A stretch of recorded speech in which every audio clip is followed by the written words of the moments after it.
বড় একটি ব্র্যান্ডের শাড়ির ফটোশুটে গিয়েছিল নায়িকা শবনম বুবলি।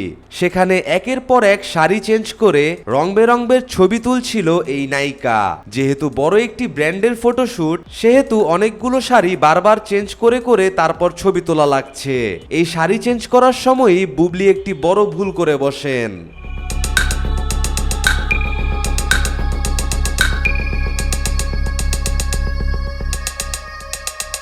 রুমের ভিতর যে ক্যামেরা অন করা ছিল সেটা কেউই জানতো না। ভুলবশত ক্যামেরার ঠিক সামনে দাঁড়িয়েই বুবলি তার শাড়ি চেঞ্জ করতে থাকেন।